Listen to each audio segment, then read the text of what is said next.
Bonjour, je suis présentement au belvédère Camillien-Hood sur le Mont-Royal. Alors si je suis ici avec vous ce matin, c'est pour faire une petite expérience mettant en vedette la gravité et le longboard. Le longboard est un sport de descente, tout comme le ski alpin ou la planche à neige, sauf qu'il se pratique avec une planche à roulettes sur l'asphalte. L'expérience que nous allons faire aujourd'hui va porter sur la force de friction de l'air. Dans le longboard, il y a plusieurs positions. Une d'elles est celle qu'on appelle le air brake, où on va mettre les bras en croix dans le but d'augmenter la friction avec l'air pour se ralentir. Une autre des positions est celle qu'on appelle le tuck, ce qui est en fait la position la plus aérodynamique, où on plie les genoux et on penche le corps par en avant, comme ceci, dans le but de diminuer la friction avec l'air pour aller plus vite.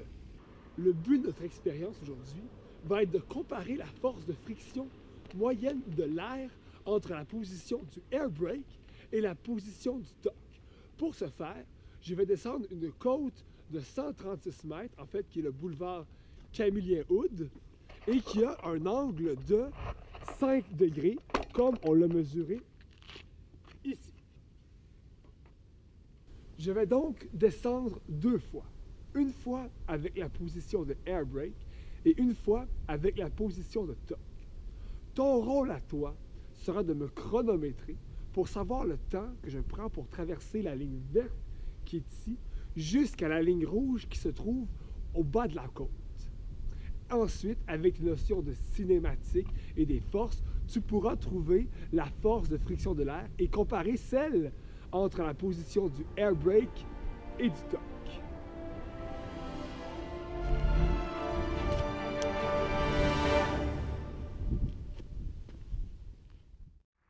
Alors, préparez vos chronomètres parce que ça commence maintenant.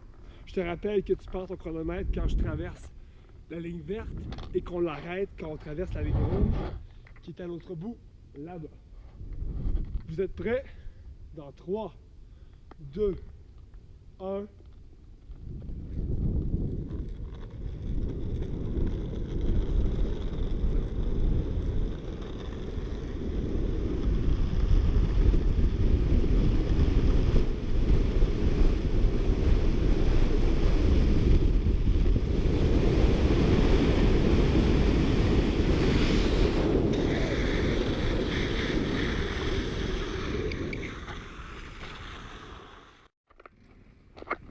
Ok, on est maintenant rendu à notre deuxième essai, donc c'est-à-dire en tuck. Alors on va voir ce que ça donne.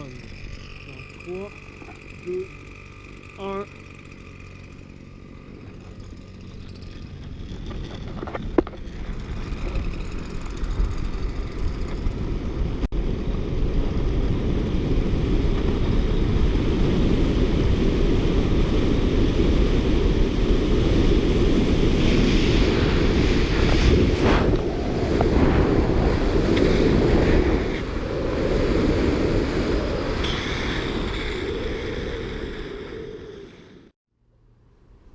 Une dernière information qui pourrait s'avérer très utile est ma masse. Ma masse avec mes protections et ma planche est de 92 kg. Alors c'est maintenant à ton tour de te faire aller les neurones car tu as toutes les informations nécessaires pour calculer et comparer la force moyenne de friction de l'air entre la position du air brake et du tuck. Avant de te laisser à tes calculs, j'aimerais te rappeler que le longboard est un sport qui comporte des risques sérieux pour la santé et qui peut occasionner des blessures graves. C'est pourquoi il est nécessaire de toujours porter l'équipement de sécurité adéquat tel un casque, des coudières, des genouillères ainsi que des gants. Et surtout, de respecter ses limites. Alors merci, bon calcul!